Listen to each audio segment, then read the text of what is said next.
From advertising to software as a service to data. Across all of our programs and clients, we've seen a 55 to 65% open rate. Getting brands authentically integrated into content performs better than TV advertising. Typical lifespan of an article is about 24 to 36 hours. If we're reaching out to the right person with the right message and a clear call to action, then it's just a matter of timing. Welcome to the MarTech Podcast, a Ben J. Schaap LLC production. In this podcast, you'll hear the stories of world-class marketers that use technology to drive business results and achieve career success. We'll unearth the real-world experiences of some of the brightest minds in the marketing and technology space so you can learn the tools, tips, and tricks they've learned along the way.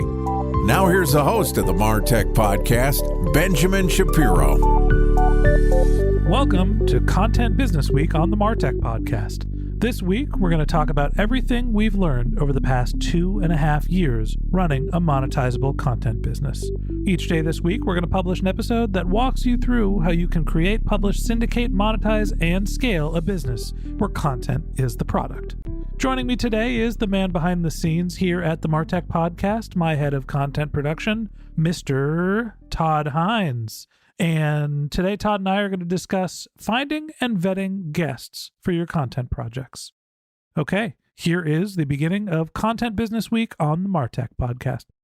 Todd, welcome to Content Business Week. Thanks, Ben. Great to be with you. Excited to have you on the show. It's been a while since we talked. The last time we got together and did a podcast, it was the outbreak of the coronavirus, and we did Crisis Marketing Week.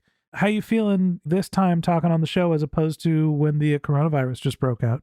In some ways, that seems like so long ago, but in other ways, it just seems like, well, it just happened. It's just been a few short months. A lot's changed, but we've stuck to our plan and we're coming out of the other side here. So all in all, I think pretty well.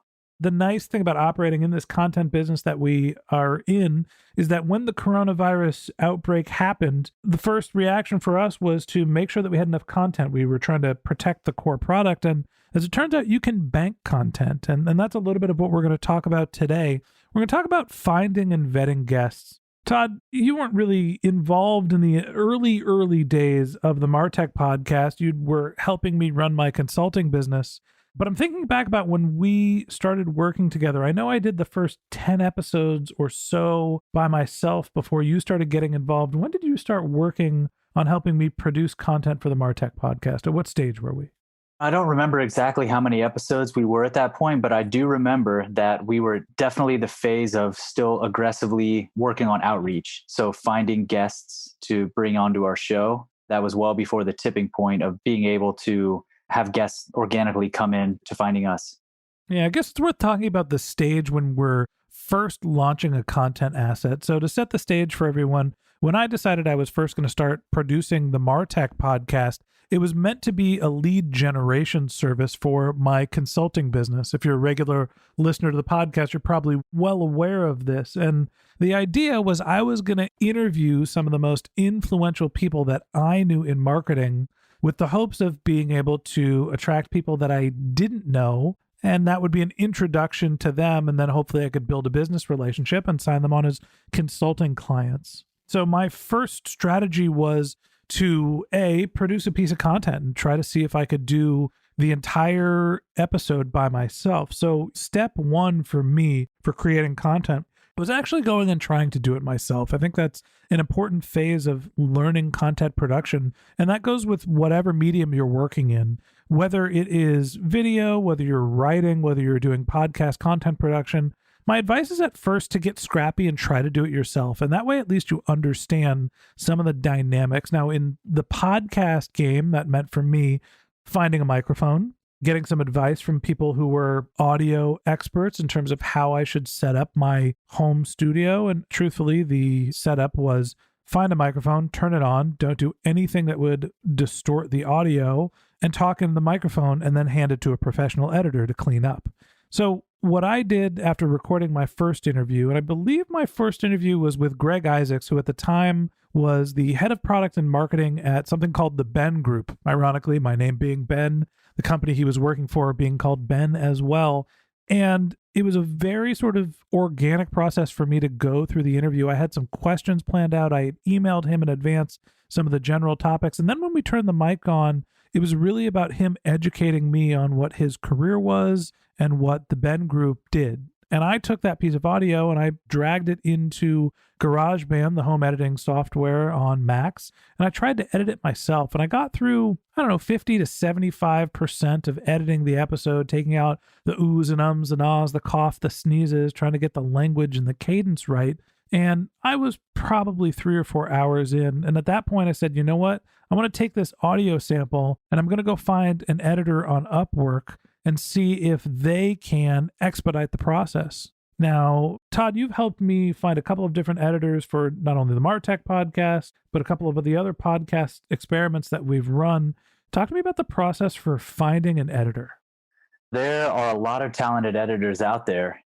I guess it starts with getting in a place where those talented editors are looking for gigs and then presenting our project. And then the approach we took was vetting several at a time and then getting those pieces of content. And essentially then based on the skill and the communication and the overall working relationship with that editor, choosing one and going from there. So finding where the talent is, presenting the project, and then working with a couple and then choosing the one that feels right for the business.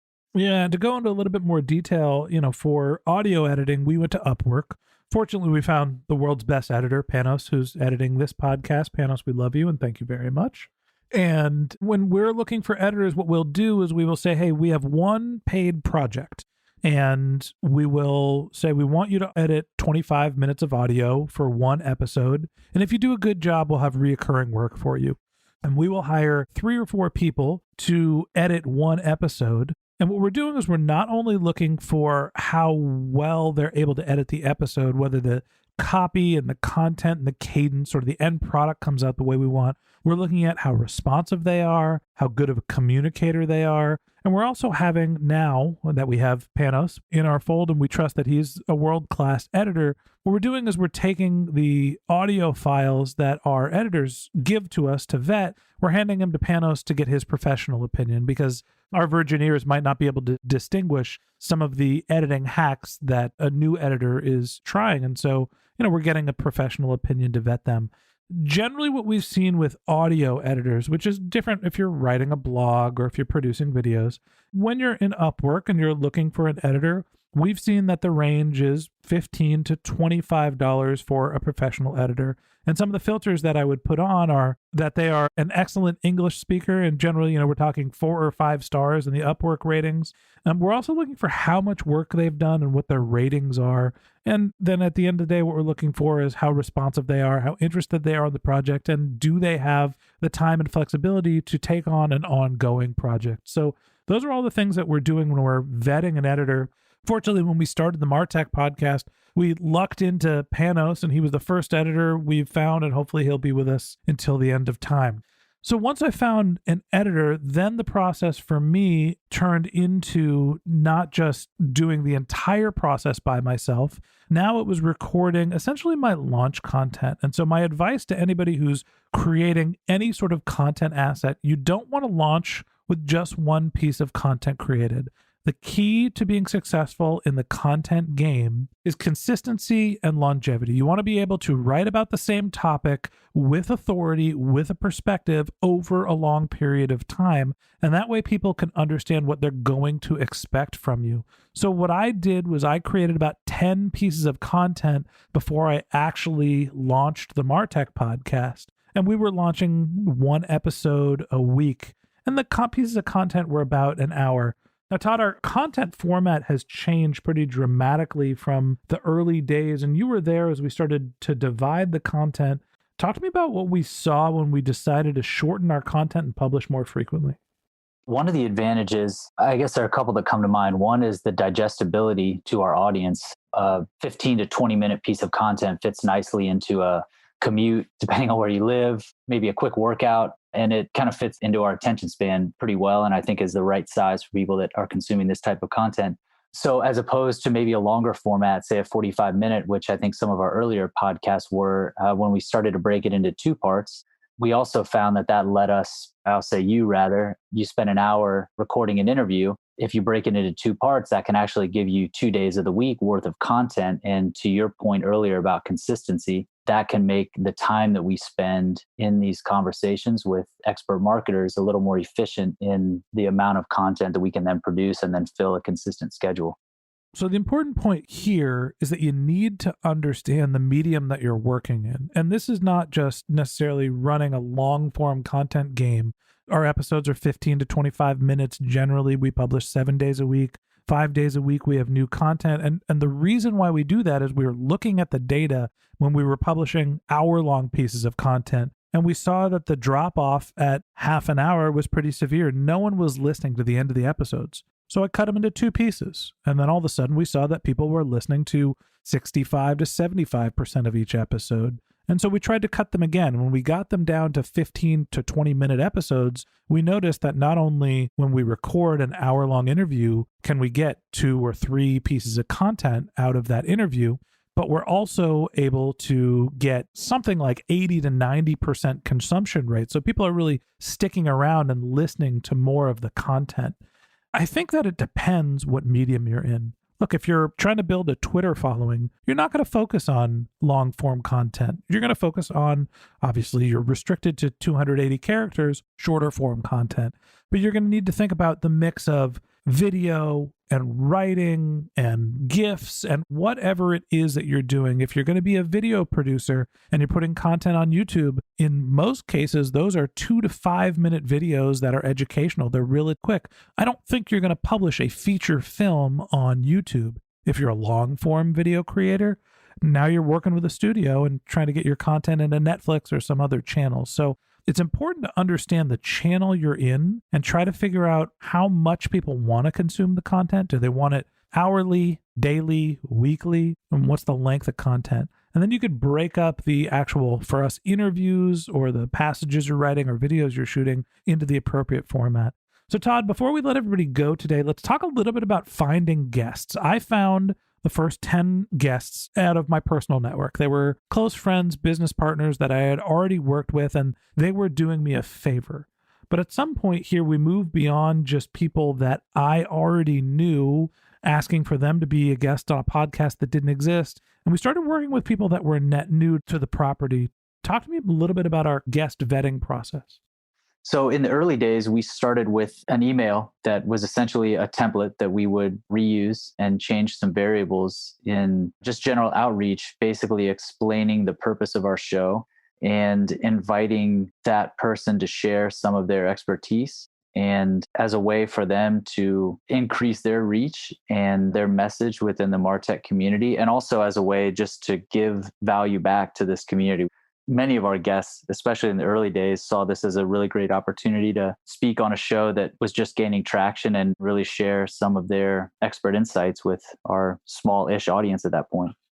Yeah, I think there's the notion of working your way up to the high-profile guests. Some people already know lots of high-profile people in their network, and some people are working in a new industry and they're just trying to build relationships. And that is very, very possible when you're creating a content asset. And the idea here is that when you're reaching out to create a piece of content, you're creating it for someone. And generally the gist and the outreach when we were doing outbound outreach was, hi, my name's Ben. I am the host and producer of the MarTech podcast. My podcast tells the stories of marketers with real-world experience that use technology to improve their business. I think that you'd be a great fit as a guest covering this topic, and I'd love to produce a piece of content for you. Would you be interested in sitting down for a 60-minute digital interview or 30-minute digital interview, however long it's going to be? I'll record, edit, and send you the podcast content before it's published. Here's the link to the schedule. And the idea there is what I'm doing is positioning it as I'm giving you something of value. And over time, once we started to develop our audience, we added more information to that email, which was our audience reaches professional marketers. Here's how many downloads per month we get. Here's how many audience members. Here's how the show is rated. Here's where we are in the iTunes chart. You can add more credibility into that outreach. And eventually that outreach morphed into not necessarily our guest onboarding outreach, but our sponsorship outreach. So Todd, at some point here, we've been doing the podcast for 2.5 years. We don't really do a ton of outbound outreach. Talk to everybody about what our process is like today. We've developed a system we call Syndication Score, and it's a way for us to assess the overall reach that a potential guest has within the MarTech community. And it's based on mostly their social media followers, namely LinkedIn and Twitter, and also the domain ranking of their website. So we have a way that we can essentially get a snapshot of, if we bring a guest onto the show, how we would anticipate their reach would be to deliver that content that we create together to the larger community. So there's an interesting process, and this has evolved over time, where it used to be, hey, let's go find our guests. And then once we started to creep into the Apple top 200, people started reaching out to us to be guests. Now, our content is interview-based, so we need participants, and that creates a medium for awareness, distribution, direct response results for marketers.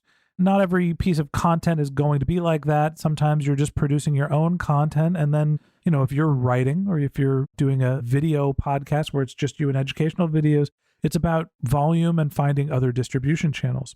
Fortunately, with the format of the MarTech podcast, 90% of the time we have guests and they are reaching out to us or having their PR agents reach out. So what we've done is we've created a form on our website. So when anybody reaches out to us, we send them through the onboarding form, and it asks them questions about what's the topics you want to talk about, what's your organization, who are you as a speaker, who's your PR agent. And then we include links for what's your LinkedIn handle, what's your Twitter handle, what's the domain that you would talk about this podcast on, and we throw in, are you interested in sponsorships at the end?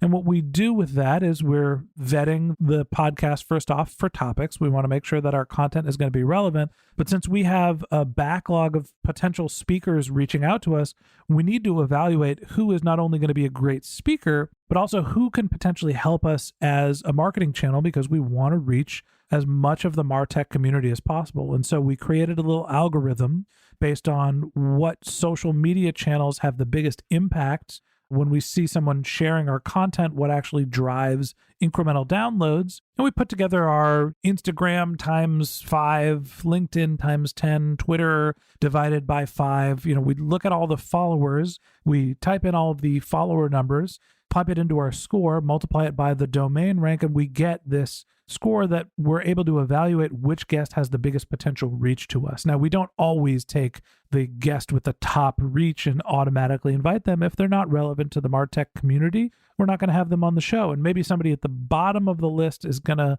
talk about a really interesting topic. But my point here is that when you get to the point of thinking about who your guests are, we're not in a situation now where we're a one-size-fits-all. Any guest just has to wait in line. What we're doing is we're prioritizing the people that have the most clout within our industry, because not only are they going to have something interesting to say, they're going to serve as a marketing vehicle and help us grow the show. Todd, anything you want to add about finding and vetting guests? Finding gets easier over time. And as we build credibility and we build influence, it's an organic process. Yeah, it's been gratifying. And one of the things now that we have our syndication score and we're a little smarter about who comes on to the podcast, we've also seen that the quality of guests seems to be not necessarily getting higher, but staying at a high bar. Our older guests are still great and very credible. But we consistently have speakers that not only have something that they want to talk about, they have a perspective, and that's why they're hiring a PR rep, but they're coming to the show and they're ready to go, right? They've practiced and they're ready to talk. And so when you get to the point, if you're doing some sort of an interview series that people are reaching out, I know it might seem a little spammy. Hey, I want to be a guest on your podcast. You should take that as a compliment. Someone paid a professional PR representative to reach out to you to see if you can work together, and they must be serious about getting their message out there if that's the case. So that wraps up this episode of Content Business Week on the MarTech podcast. Thanks for listening to Todd and my conversation. If you'd like to hear more of our tips for running a content business, we're going to publish an episode every day this week. So hit the subscribe button in your podcast app and check back with us tomorrow morning when we discuss publishing and syndicating content.